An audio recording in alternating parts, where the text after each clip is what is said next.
अब देखें भाई, मैं आपको आज समझाऊंगा atomic mass, molecular mass, formula mass, empirical formula क्या होता है, ठीक है, ये बताऊंगा। और मॉलिक्यूलर फार्मूला बताऊंगा जो कि मैं ये देखिए आगे है इस पेज पे 1.6 का, ठीक है। एटॉमिक नंबर बताऊंगा, एटॉमिक मास बताऊंगा, ठीक है ना।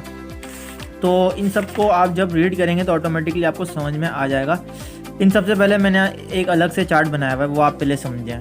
देखें, ये आ गया आपके पास एटॉमिक नंबर, ठीक है। देखें पहले एटॉमिक नंबर क्या होता है, पहले ये तो समझें आप। एटॉमिक नंबर देखें, अगर मैं बात करूँ कार्बन की, ठीक है ना, तो कार्बन का जो मतलब हाफ वैल्यू आएगी ना, जो नीचे जो वैल्यू दी हुई होती है इधर, उसको कहते हैं हम एटॉमिक नंबर, ठीक है ना। और इसी तरह अगर ऑक्सीजन की मैं बात करूँ तो 8 इसका एटॉमिक नंबर है, क्योंकि सारी वैल्यू जितनी भी यहाँ पर नीचे आएंगी उसको हम कहेंगे एटॉमिक नंबर। हाइड्रोजन वाहिद ऐसा कंपाउंड है, ऐसा एलिमेंट है जो मतलब उसका एटॉमिक मास और एटॉमिक नंबर दोनों सेम होता है, 1।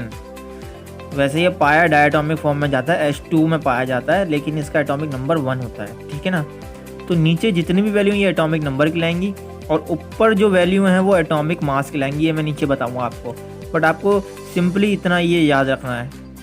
एटॉमिक मास देखें, वही वाली बात, ऊपर की वैल्यू जो होंगी वो एटॉमिक मास के लाएंगी, ठीक है ना। जैसे कि कार्बन का 12, ऑक्सीजन का 16, हाइड्रोजन का वही 1, ठीक है ना। तो एटॉमिक नंबर नीचे वाली वैल्यू को कहते हैं और एटॉमिक मास ऊपर वाली वैल्यू को कहते हैं। सिंपल, अगर आपको एटॉमिक मास पता है, ये वाली वैल्यू पता है ऑक्सीजन की, तो अब आपको एटॉमिक मतलब नंबर नहीं पता, तो आप किस तरह मालूम करेंगे? सिंपल, आप जो है वो इसको आप माइनस कर देंगे या आप जिसको डिवाइड कर देंगे 2 से, ठीक है। जब आप 2 से डिवाइड करेंगे तो आंसर 8 आएगा, ठीक है ना। इस 16 को आप हाफ में तोड़ लेंगे, जब हाफ में तोड़ेंगे तो 8 क्या होता है, 8 को प्लस करें 8 से तो 16 बनता है। तो 8 is the atomic number and 16 is the atomic mass. और सिंपली अगर आपको एटॉमिक मास नहीं पता लेकिन एटॉमिक नंबर आपको पता है, 8 पता है, तो आपको पता है एटॉमिक नंबर छोटा होता है एटॉमिक मास से। एटॉमिक मास हमेशा बड़ी वैल्यू आएगी। तो एटॉमिक नंबर आपको पता है तो आप सिंपल इसको आप मल्टीप्लाई बाय 2 कर देंगे, यानी कि इसका डबल ले लेंगे। 8 और 8 कितने होते हैं? 16 होते हैं। तो 8 और 8 16 is the atomic mass of the oxygen. तो अब देखिए, मैं बात करता हूँ यहाँ पर कुछ एम्पेरिकल फार्मूला की।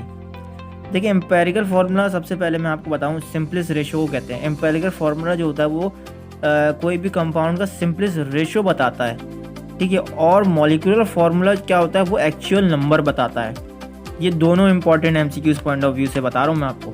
Actual number molecular formula, simplest ratio empirical formula. अच्छा भाई, एम्पेरिकल फार्मूला क्या होता है ये मैं आपको बता दूं। जैसे कि एक बेंजीन एक कंपाउंड है, इसका सिंपलेस्ट रेशो चाहिए हमको, तो सिंपलेस्ट रेशो ये आ गया CH, ठीक है ना। अब अगर मैं इस CH को यहाँ पर अगर मैं मल्टीप्लाई कर दूँ, CH को 6 से मल्टीप्लाई कर दूँ, फॉर एग्जाम्पल 6 से मल्टीप्लाई कर दूँ तो ये बेंजीन बन जाएगा, ठीक है ना, C6H6। और ये बेंजीन ही क्या होता है, वो होता है मॉलिक्यूलर फार्मूला, ठीक है। अब ये H2O की मैं बात करूँ, H2O को सिंपली हमने सिंपलेस्ट रेशो में लाया, तो हम देखें यहाँ पर HOH इनको खोल के लिख दिया हमने, ठीक है ना। इसलिए अगर मैं ग्लूकोज की बात करूँ तो ग्लूकोज देखें, इसका सिंपलेस्ट रेशो ये आ गया, ठीक है ना। ये सिंपलेस्ट रेशो आ गया, इसको हम कहेंगे एम्पेरिकल फार्मूला। और अगर हमें इसको मॉलिक्यूलर फार्मूला बनाना है तो हम क्या करेंगे, इसको हम मल्टीप्लाई बाय हम 6 कर देंगे इधर, ठीक है ना।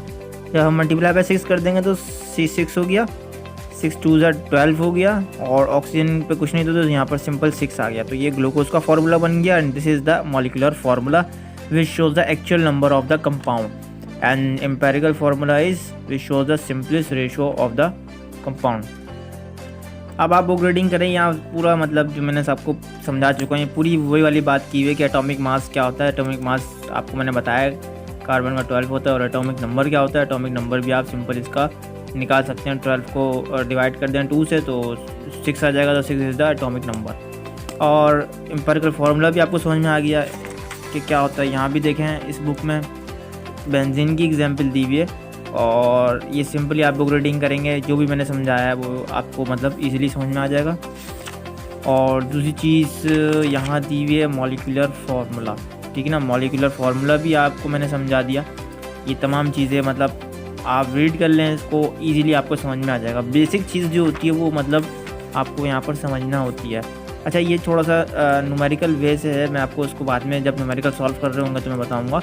बेसिकली ये n जो होता है n किस तरह मालूम किया जाता है, ठीक है, इन दोनों को डिवाइड करता है, लेकिन ये मतलब न्यूमेरिकल जब हम सॉल्व करेंगे तो मैं आपको ये बताऊंगा। अभी जो है वो रहता है मॉलिक्यूलर मास और फार्मूला मास, ठीक है ना। इनमें बड़ी कन्फ्यूजन होती है भाई ये क्या होता है, ये भी मतलब बहुत सिंपली होता है, कोई मतलब ज़्यादा इसको नहीं पूछा जाता, बट एग्जैक्ट मैं यहाँ पर आपको बताता चलूँ, ये आप लाइन पढ़ें इसको, तो ये जो है वो मॉलिक्यूलर मास की बेसिकली डेफिनेशंस हैं, और ये जो है वो फार्मूला मास का यहाँ पर सब कुछ दिया हुआ है। अच्छा, इन दोनों को मैं बताने से पहले आपको एक चार्ट के ज़रिए समझाऊँ, तो ये चार्ट आपके सामने मौजूद है, ये देखें चार्ट यहाँ पर मौजूद है। तो अब देखें, ये जो है वो बेसिकली मॉलिक्यूलर मास है, ठीक है ना। क्या है ये? मॉलिक्यूलर मास है। अच्छा, अब मॉलिक्यूलर मास कैसे है मैं बताता हूँ। मॉलिक्यूलर मास हमेशा वो होता है जो यानी कि कंपाउंड्स हो, वो मतलब इसका जो रेशो होता है वो 1:2 आता है।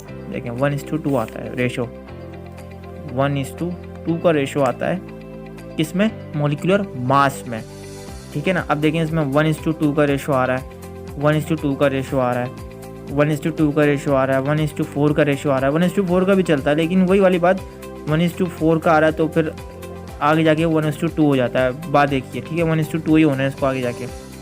तो ऐसी मतलब ऐसा कंपाउंड जिसमें 1:2 का रेशो आ रहा हो इस कंपाउंड के अंदर, उसको हम कहेंगे मॉलिक्यूलर मास। और सिंपल इसको हम मतलब कैलकुलेशन जब करेंगे तो ये तमाम इसके जो हैं वो मॉलिक्यूलर मासेस यहाँ पर आ जाएंगे इजीली, ठीक है ना। ये तो हो गई यहाँ पर बात, समझ में आई हमें कि भाई मॉलिक्यूलर मास क्या होता है। यहाँ पर H2 की एग्जांपल दी हुई है सिंपल, हमने यहाँ पर इसकी डेफिनेशन अगर आ जाती है तो डेफिनेशन यहाँ पर दी हुई है, the sum of atomic masses of atoms of all elements present in molecule shown by molecular formula.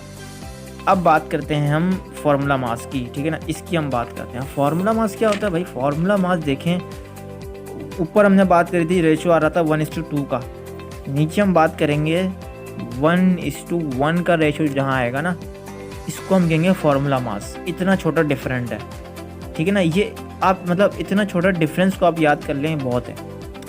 अब देखिए यहाँ पर कोई 2 नज़र आ रहा है आपको? नहीं, इसका मतलब 1:1 का रेशो है। यहाँ भी 2 नज़र नहीं आ रहा, ये भी 1:1 का रेशो है। यहाँ भी 2 नज़र नहीं आ रहा, ये भी 1:1 का रेशो है। तो ऐसे मतलब पूछा जाता है MCQs में, ये बताएं NaCl क्या है, ये मॉलिक्यूलर फार्मूला है या फिर फार्मूला मास है? तो सिंपल आप फार्मूला मास पे टिक करेंगे तो इसका आप निकाल लें, इजीली निकाल लें कि सिंपल सबका सेम ही निकलेगा जितना भी है ना मॉलिक्यूलर मास या फार्मूला मास। और आपको कंपाउंड यहाँ पहचानने के ये कंपाउंड जो है वो मॉलिक्यूलर मास है या फिर ये फार्मूला मास है, ठीक है ना। ये MCQs में आ सकता है। सिंपली यहाँ पर बुक में भी ये दिया हुआ, ये छोटी छोटी चीज़ें दी हुई, आप इसको बुक रीडिंग कर लें, और उम्मीद है आपको ये तमाम मेरी वीडियो समझ में आई होगी।